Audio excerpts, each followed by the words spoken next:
Assalamualaikum warahmatullahi wabarakatuh. Baiklah, untuk pertemuan yang sekarang, Ibu akan membahas tentang akuntansi sewa atau accounting for leasing ya. Ada apa aja sih di akuntansi sewa ini? Nah, perlu kita gambarkan ya. Di sini di PPT akuntansi sewa, kita akan menjelaskan tentang karakteristik sewa, tentang jenis-jenis sewa, yaitu jenis sewa yang diakui oleh lesi dan lesor. Lesi dan lesor itu adalah dua pihak yang terlibat ketika adanya perjanjian leasing atau akuntansi sewa sendiri ya. Di mana lesi itu adalah pihak yang menyewa, sedangkan lesor adalah pihak yang memberikan sewa atau yang menyewakan. Nah, di sini nanti dari jenis-jenis akuntansi sewa sendiri akan berpengaruh terhadap pencatatannya. Nanti ada transaksi jual beli, bagaimana pencatatan oleh lesi, bagaimana pencatatan oleh lesor, sampai menyajikan dalam analisis laporan keuangan. Karena di sini slide-nya lumayan agak banyak, jadi video pembahasan di sini Ibu bagi menjadi 2 episode ya. Episode yang sekarang mungkin konsep-konsep tentang akuntansi listnya saja dulu. Nanti untuk episode yang kedua baru tentang perhitungannya. Nah, di sini materi-materi yang akan kita kupas ya. Tadi karakteristik lesi dan lesor, bagaimana perlakuan akuntansi antara jenis-jenis leasing, antara sewa leasing berbentuk operasi atau operating lease dan sewa pembiayaan atau financial lease ya. Dan bagaimana nanti penyajian dan pengungkapannya. Oke, sekarang kita langsung ke karakteristik. Di dalam karakteristik leasing itu ada definisi leasing. Apa sih leasing? Apa sih keunggulan leasing dan bagaimana perkembangan leasing di Indonesia? Kemudian, apa sih leasing? Leasing atau sewa itu perjanjian antara tadi penyewa ya, yang kita sebut dengan lesi, dengan yang memberikan sewa, yang kita sebut dengan lesor.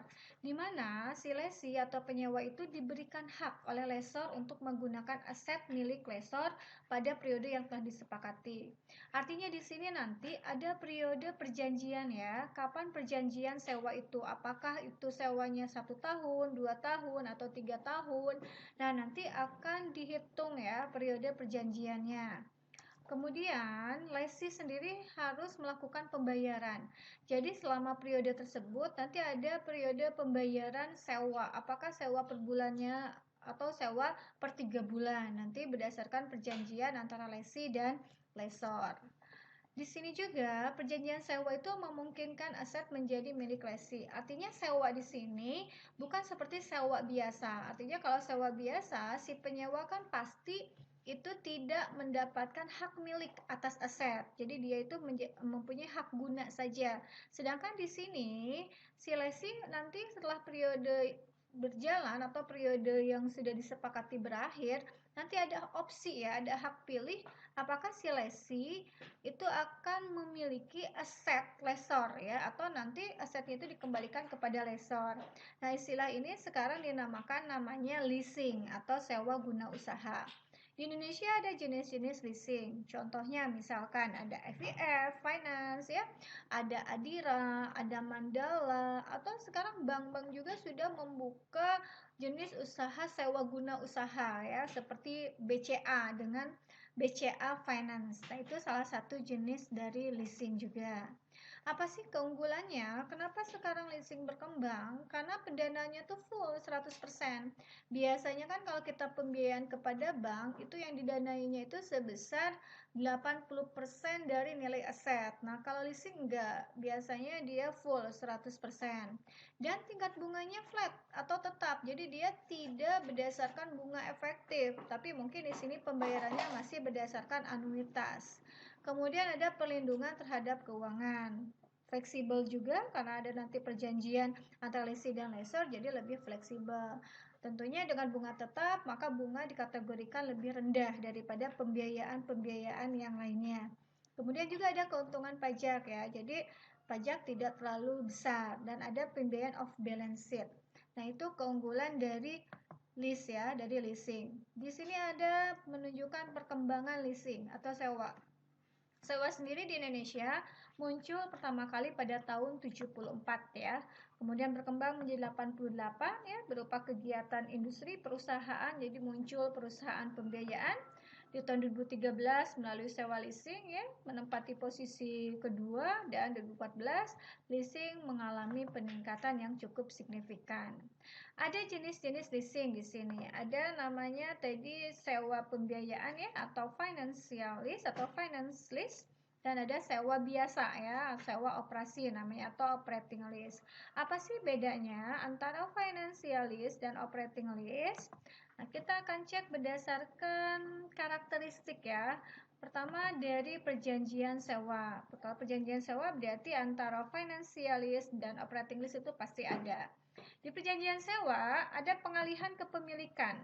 Artinya, ketika adanya hak opsi, si asetnya itu akan dimiliki oleh lessee, maka dia jenisnya namanya financial lease atau sewa pembiayaan. Kalau tidak ada, berarti dia hanya sewa operasi biasa saja.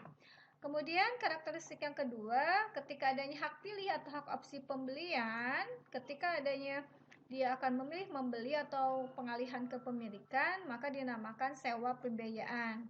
Kalau tidak ada, berarti dinamakan sewa operasi atau operating lease ya. Kemudian ada umur ekonomik ya, nanti akan menghitung masa sewanya. Apakah masa sewanya itu 5 tahun, 10 tahun. Kalau diukur seperti itu namanya sewa pembiayaan. Kalau nggak ada, berarti namanya operating lease atau sewa operasi. Kemudian ada nanti pembayaran minimum ya, net asset atau dinamakan net present value. Apabila lebih dari 90% itu nanti dia masuk kategori sewa pembiayaan. Kalau kurang berarti masuknya ke sewa operasi ya. Itu karena sewa operasi tidak menghitung net present value. Dan ada juga aset sewaan bersifat spesifik. Kalau financialis pasti lebih spesifik ya, lebih khusus lagi. Kalau operating lease enggak. Nah, ini perbedaan antara sewa pembiayaan atau financial lease dan operating lease ya.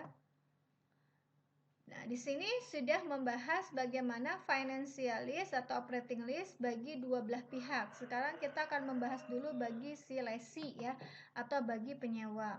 Nah, dia sewa pembiayaan itu dikategorikan bagaimana pengakuan awal dan pengukurannya, bagaimana pengukuran setelah pengakuan awal, bagaimana opsi pembelian, dan bagaimana penyajian dan pengungkapannya.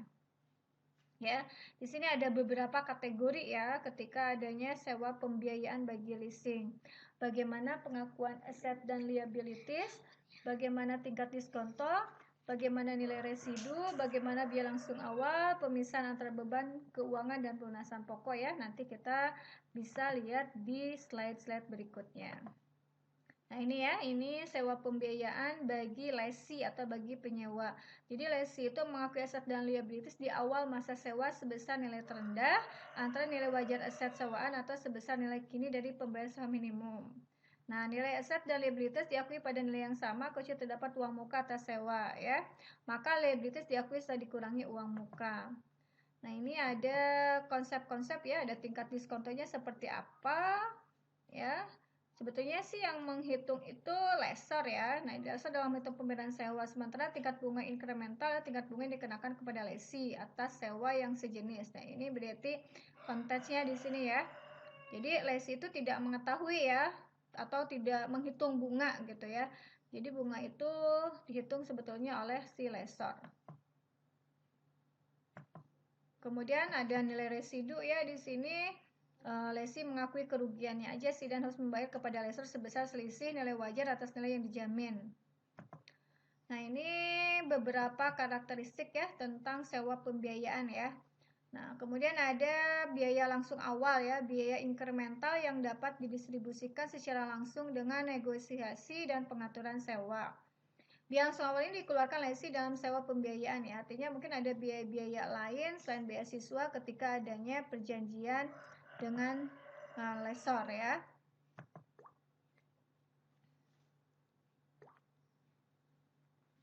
Kemudian di sini ada pemisahan antara beban keuangan dan pelunasan pokok ya. Nah, oleh lessor juga. Ini lessee ada penyusutan ya. Tapi sebetulnya sih penyusutan itu diakui oleh si lessor ya. Dicatatnya. ini jika perjanjian sewa terdapat residu yang dijamin, maka beban pengusutan atas aset sewa diakui oleh lesi selama perhitungan residu yang dijamin tersebut ya. Nah, kemudian ada apa lagi oleh lesi sewa pembiayaan? Nah, ada opsi pembelian ya. Jadi nanti pada terakhir si lesor itu akan memberikan opsi kepada lesi untuk membeli aset sewaan pada harga yang relatif lebih rendah. Jadi nanti setelah periodenya selesai, nanti akan ada opsi apakah ini asetnya akan dibeli atau tidak. Itu berarti jenis sewa pembiayaan ya. Nah, kemudian penyajiannya dalam laporan posisi keuangan, lesi mengakui aset dan liability sewaan. Sedangkan di laporan laba rugi, lesi mengakui beban pengusutan dan beban bunga ya, kecuali jika beban tersebut dimasukkan dalam jumlah tercatat aset lainnya. Jadi boleh sih dicatat pada beban penyusutan ya, atau dicatat pada aset yang lainnya, karena kewajiban untuk mencatat penyusutan itu adalah oleh lesor. Ini kalau sewa operasi ya, lelesi ya. Sewa operasi itu berarti operating lease sih sebetulnya seperti sewa menyewa biasa aja. Jadi muncul hanya pengakuan beban aja. Jadi nanti muncul kayak rent expense ya. Jadi dia tidak sedetail financial lease kalau operating lease, dan tidak ada pengakuan hak milik di sini ya. Nah, jadi di sini ditekankan lesi hanya perlu mengakui beban atas pembayaran sewa. Itu operating lease bagi lesi. Pengukuran bebannya juga ketika dia pembayaran beban saja sih atau mungkin kalau misalkan ada insentif lain ketika penggunaan dari pembiayaan sewa sendiri boleh ya. Pengungkapannya dia diakui di laporan laba rugi aja ya, yaitu berupa beban yang dimasukkan dalam jumlah tercatat aset lainnya. Misalkan jika aset sewa digunakan dalam kegiatan administrasi dan pemasaran, maka beban sewa disajikan dalam kelompok beban operasi pada laporan laba rugi. Jadi nanti hanya mengakui di laporan laba rugi saja ya, sebesar beban sewa atau beban yang masuk ke dalam operasi. Nah, ini sewa pembiayaan bagi lesor ya, atau bagi yang menyewakan. Intinya yang sama aja sih dengan lesi ya. Ada pengakuan awal, pengukurannya, opsi pembelian, dan penyajian dan pengungkapannya. Ini pengakuan. Tetapi kalau bagi lesor itu nanti diakuinya sebagai pengakuan piutang. Jadi awal masa sewa itu lesor mengakui piutang sewa sebesar nilai investasi bersih, yaitu investasi kotor yang didiskontokan dengan tingkat bunga implisit. Ya, jadi nilai piutang atau investasi bersih yang diakui lesor pada awal masa sewa adalah sebesar nilai kini. Jadi nanti menghitung net present value-nya di lesor ya, sebesar nilai kini. Totalnya berapa, nanti untuk 3 tahun ke depan misalkan nilai sewanya berapa ya, totalnya yang dihitung dengan tingkat bunga untuk periode ke depan, dihitung dengan net present value ya, atau nilai kini ya. Kemudian ini ada tingkat diskonto ya, ada tingkat bunga ya untuk menghitung nilai kini tadi ya, nilai kini investasi kotornya berapa. Kemudian ada nilai residu juga ya, dan ada pengakuan biaya langsung juga sama ya dengan lesi. Dan ada pemisahan antara pendapatan sewa dan pelunasan pokok ya bagi lesor. Penyajiannya ada di laporan posisi keuangan ya, sebagai mengakui piutang dan menghentikan pengakuan aset dalam laporan posisi keuangan, juga ada dalam laporan laba rugi. So, operasi bagi lesor, kalau tadi lesi itu sebagai beban sewa, berarti kalau lesor berarti sebagai pendapatan sewa ya, karena yang menyewakan berarti dia menerima pendapatan sewa. Diakuinya juga sama, dia mengakui pendapatan ya, sewa yang diterima. Dan nanti disajikan di laporan laba rugi juga ya. Laporan laba rugi, tetapi diakuinya sebagai pendapatan sewa ya. Nah, ini mungkin penjelasannya antara lesi dan lesor. Nanti untuk slide selanjutnya kita bahas di video selanjutnya. Wassalamualaikum warahmatullahi wabarakatuh.